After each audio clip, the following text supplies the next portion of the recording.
Well, they should be criticized for it. I mean, it's outrageous to think that the government would not table a budget in this entire calendar year. Like, that was nuts. Like, I'm sorry, but for Minister Champagne to say, well, he doesn't want to table something that's like not accurate, well, then he should not be a politician and he should become a historian. You have all summer to do it. So we have no budget, no affordable housing, food prices are about to skyrocket, crime still very rampant, and quite a few of these cabinet ministers seem to think that these areas are doing fine. So that's what we're going to be tackling today. But before we do, I do want to mention the wildfires that are happening right now in Manitoba. As of right now, I believe there is a husband and wife who have passed. They were surrounded by the fire. The police couldn't get to them in time. And they have 2 sons who there was a GoFundMe set up for them. About $9,000 was the goal, but currently they are at over $105,000, I believe. So the new goal is around 120. If you guys do want to support, give any donations or anything, I'll leave the GoFundMe down in the description section below. But with all that being said, let's get into today's video. Now, if we jump back to the opener there, I gotta say I was pretty surprised with the comments coming from Althea Raj. She's very much on the Liberal side there, but yeah, criticism should be given where it's needed. And the fact that they don't have a budget, the government is not going to propose one probably until 2026. And Francois-Philippe Champagne's lame excuses yesterday didn't cut it. She had a lot to say. But if we look on the flip side, there's other people that are defending them, saying, well, if this was the Conservatives, it would have never happened. Like our lovely friend Nick Nanos, while he was on Vashi's show yesterday. I think it's important. I think budgets are important. I like budgets. I liked covering them, and because you got to see the guts of government. At the same time, I'm not making apologies for them, but you count the leadership race and the election and the cabinet and the Pope and the King, and like there's a lot going on here, and just throwing out a budget, they could be accused of being reckless and not really being serious about it. And how real are those numbers? But they'll take the fire for it. It's early days. How much fire will they take? I'm skeptical whether it's going to be intense. Come on, like if the shoe was on the other foot, do you think the Conservatives would be, focused on introducing a budget as opposed to a tax cut to Canadians? This is well, you could do both. And the Conservatives in 2011 did a month after the election introduce a budget. But this is, I think this is trap number 1 that the Conservatives have fallen into, because the Conservatives are talking about process. Can I tell you something? Canadians don't care about process. They want a tax cut, right? And I'm sure the Liberals would be happy for the Conservatives to continue talking about the process and why don't we have a budget and why are we doing all these other things, and then the Liberals are going to monomaniacally keep saying we're delivering a tax cut to middle class Canadians and everybody's going to get it, and yes, we'll get to the budget when it's necessary. So I think this is a win for the Liberals, and the Conservatives. It's like bringing a knife to a gunfight. Oh, we don't like the process. Like, come on. Why they even bothered to have him on the show again when elections are over? We're not looking at polls anymore. Get rid of this guy. It just blows my mind. But going back to that panel with Rosie Barton and Althea Raj and all that, Rob Russo actually had quite a few criticisms about the cabinet as well and what Mark Carney did and the people that he kind of has surrounding him. Take a listen to this. The things that strike me about this group is, number 1, it pays to be a tormentor of Justin Trudeau. Wayne Long, Joel Lightbaum, Chrystia Freeland. All got into this cabinet. It pays to be opportunistic. Anita Anand and Sean Fraser, after wanting to spend time with their families, decided 15 minutes was long enough with their families and came back to politics because there was a chance of getting reelected. So opportunism pays. It does tell us, I think, a little bit about some of Mr. Carney's vulnerabilities. No, what Rob said there was spot on. A lot of these Liberals are just opportunists. When the polls were looking dismal for them, Sean Fraser, Anita Anand, even Wayne Long all said that they were stepping away, they weren't going to run again. And then as soon as Mark Carney got into power and they started to see the shift, they all threw their hat back into the ring. These guys do not care about Canadians. They care about that juicy paycheck, and all they want is that pension. But there's other Liberals who have been quite vocal about their feeling disrespected, like Nate Erskine-Smith. I'm not a fan of this guy, but Trudeau did appoint him as the housing minister. And when Carney did his little cabinet shuffle in like mid-March, he kept him on as that. Now he's no longer the housing guy. It's the Gregor Roberts who says housing prices don't need to come down. But we're also seeing now with this lady, Ariel Kayabaga, a lot of comments are about how the Liberals love tokenizing women of color, using them when they can and getting rid of them when they don't need them anymore. And I feel like that was one of the plays with her because she was given, I believe, the second highest position. It says the former London city councillor was appointed the House Leader and the Minister of Democratic Institutions. However, Kayabaga was not in office when the House was sitting. She held on to this status position for pretty much 60 days, even though there was nothing to do with it. And now Steve McKinnon is back in that role. So why he demoted her when he gave it to her, who knows? But these guys, like I said, they don't have a budget. They seem to think that housing prices are okay, which we'll get to in a second. But now there's a new announcement about food prices, and Loblaws and Walmart have come out and talked about it. Take a look at this report. A new warning from the head of Canada's biggest grocery chain that the food in your cart, the prices of that soon going to be rising. And the reason is Donald Trump's tariffs are really starting to take effect, starting to take a bite. So Scott is here with what the CEO of Loblaw is now saying. Now, before we get into the details of this report, the CBC in this report, as well as the housing one that we're going to be taking a look at, blame Donald Trump and the tariffs for the situation that we're about to get into.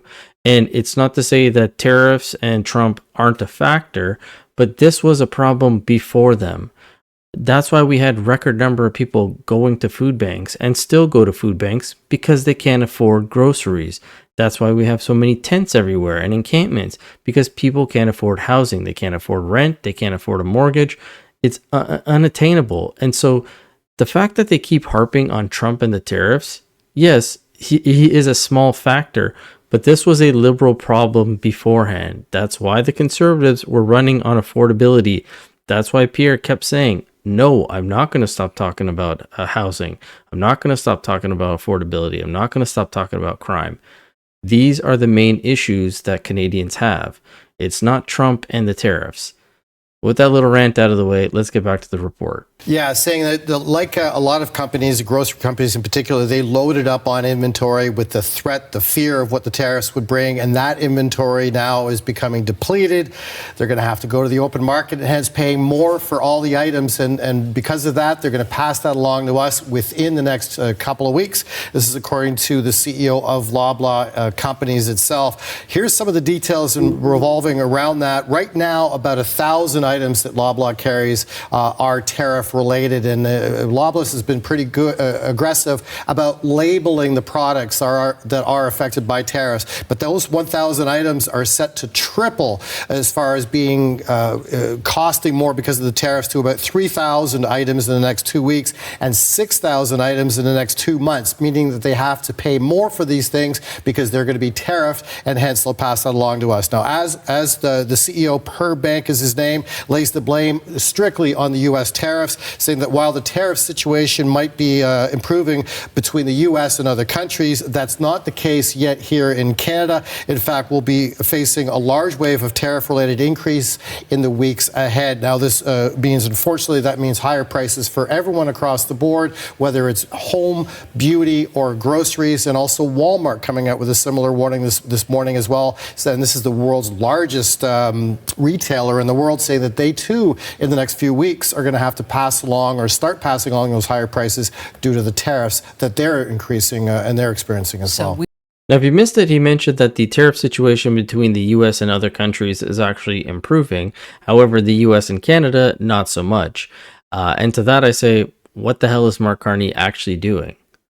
I understand he just swore in his cabinet a few days ago, but to my knowledge, these guys still have their summer vacations scheduled, which if Donald Trump is this big bad boogeyman that they ran their whole campaign on, then they should be working as much as they can to get rid of the tariffs and to make a deal with them. Simple as that. No and ifs or buts. You shouldn't be going on vacation. You shouldn't be making all these excuses. Work as hard as you can for Canadians because that's what you ran on. Now, in regards to the whole cabinet situation, If you missed it, Sean Fraser is now our justice minister. And I don't understand how he went from immigration to housing to now justice. I don't know what kind of qualifications he has. But this interview took place right after their cabinet meeting, and the reporter was asking him about certain bills. And Sean Fraser seems to think that we have a strong bail system. Take a look. Responsibilities focused on combating crime. So from a systemic point of view, from a policy point of view, and from a point of view that factors in the experience of Canadians, we're committed to creating a culture where Canadians feel safe in their communities. Are you looking at all at repealing some? There's a couple laws that your government made under Justin Trudeau that the Conservatives have attacked quite a bit, like Bill C5, C75. Are you looking at all at repealing anything, or are you just going to implement? So the agenda was laid out in the campaign platform, but I find that curious because some of the criticisms on one of the bills you mentioned, for example, actually makes it more difficult for offenders of certain types of crime to actually achieve bail. So before we have conversations about repealing acts that actually strengthened the bail system to ensure violent perpetrators face the incarceration that they rightly deserve when the courts find it appropriate. I find it very weird, frankly, that the Conservatives would be championing the repeal of legislation that actually strengthened the bail system. Now, it's clear to me Sean Fraser actually has no idea what he's talking about, because you can go into any of the regional police pages, like this one for Waterloo, and just look at this title from a few days ago. Police arrest prolific offender in Kitchener. The Waterloo Regional Police have charged a male with multiple property crime offenses in Kitchener as part of an ongoing crime suppression efforts. CSAR, which is the Crime Suppression Analysis and Response Unit, arrested a prolific offender as he attempted to enter parked vehicles in the area of Queen Street North and King Street East. The male had been released from custody at the Waterloo Regional Courthouse the same day. So what the heck is he talking about? We have such a strong bail reform. And even here, this is another one. Police seek assistance to locate male wanted with multiple warrants. Waterloo Regional Police arrested a male wanted on 7 outstanding warrants. These warrants had to do with multiple criminal offenses, including robbery with violence, theft under $5,000, and failing to appear in court. A 44-year-old man was arrested. The accused is being held in police custody for a bail hearing. Why are we giving this guy bail? He has 7 outstanding warrants. And this is why we saw such support against with Pierre Poilievre from different unions. This was the Peel Regional Police Association. They put their backing behind Pierre and the Conservatives. You had the Toronto Police Association also doing the same thing with Pierre and the Conservative Party. And not to mention the Ottawa Police. Ottawa Police Union endorses Conservative Party of Canada ahead of federal election.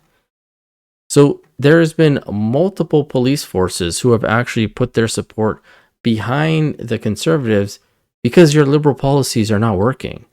So when Sean Fraser's up there saying, well, I don't know why they want to repeal this stuff, they're just throwing out numbers of bills.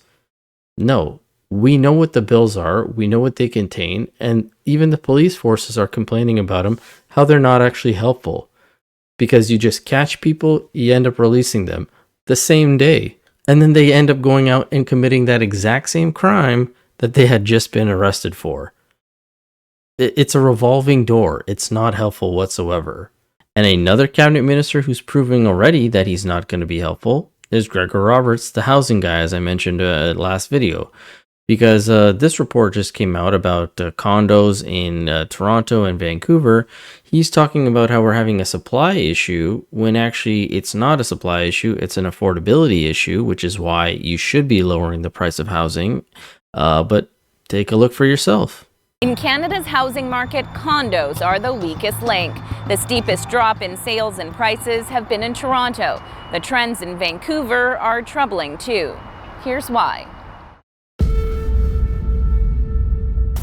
So this is one of my listings. We've had this one on the market for just under 3 months. Toronto real estate agent Sean Miller says new listings are piling up on the condo market. Units that once would have sold in days can now take weeks. We've got 7 months of inventory, which is insane. And we just don't have the buyers to absorb it. We haven't seen that much inventory in 20 years. With so many properties to choose from, buyers are looking for deals, and sellers can no longer demand the hefty prices of a few years ago. If you're a seller and you don't have something that's amazing, it's tricky, and you've got to be realistic. A record wave of newly built condos is also adding to supply. Nearly 30,000 units were completed last year in the Greater Toronto Area alone, and there are more coming online in 2025. What we're seeing now with all of this supply coming to completion is actually a reflection of demand conditions that existed 2 or 3 years ago. And that doesn't exist anymore. Bank of Montreal senior economist Robert Kavchuk says the downturn is concentrated in the largest cities.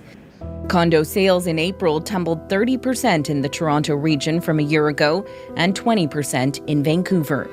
So clearly, just reporting off the two major cities, you clearly see supply isn't really an issue when it comes to some sort of housing, but the price and the affordability is still a concern. And they're going to get a little bit more into that. Take a look. We haven't seen sales volumes running this low again since probably the 1990s. We're pretty much at a recession in the condo market. The condo market is being described as a buyer's market. The problem is there are few buyers to be found. From investors to homeowners, demand is disappearing. Now rents are coming down in many cities. The average rent of a one-bedroom condo in Toronto fell almost 6% in April from a year ago, and Vancouver fell more than 4%. The average price of a condo in the Greater Toronto Area came in at about $678,000 in April. That's down 16% from the market peak 3 years ago, and $130,000 cheaper. In Vancouver, a typical condo is now priced at more than $762,000. That's 9% lower than in 2022. Affordability is improved modestly, but it's still very unaffordable to the vast majority of people living here. Now, what's crazy is even though those average condo prices, as you saw, are going down, though both those prices are actually more than what I spent in the house that I live in currently. This bungalow is 3 bedrooms, 2 bath, has a good sized backyard. I have 3 garden beds, a perennial bed back there, tons of space for my kids to run around, play in the backyard, have great neighbors on the street. Like, that's what people want. They want to have that sense of ownership, the community. They don't want to be tied to this little tiny shoebox. And even this gentleman, as he's describing what we need, he basically describes a house as they're panning over a residential section of houses. At an average of 650 square feet, Toronto condos have been described as shoeboxes. And what we demographically need is larger units with 2 or 3 bedrooms, and in a lot of cases, backyards. Now, to me, he was clearly describing houses, and I do agree with him that we do need to build more houses. But affordability is definitely a key factor. And when you have Gregor Robertson over there saying, no, it's not an affordability issue, we don't need to drop the prices of houses, it's just a supply issue. Well, then this is where the disconnect happens between the Liberals, Mark Carney, who he's putting into cabinet, and Canadians. But again, with all that being said, let me know what you guys think about all this. Are you happy with the state of housing right now? The crime? Are you looking forward to this food spike if it does happen? Let me know in the comment section below. If you can, hit the subscribe button. I always appreciate the support. And I will leave the GoFundMe for the Manitoba family down in the description if you do want to support them and give a little donation. But as always, I will catch you guys on the next one, and I hope you enjoy your weekend. Take it easy.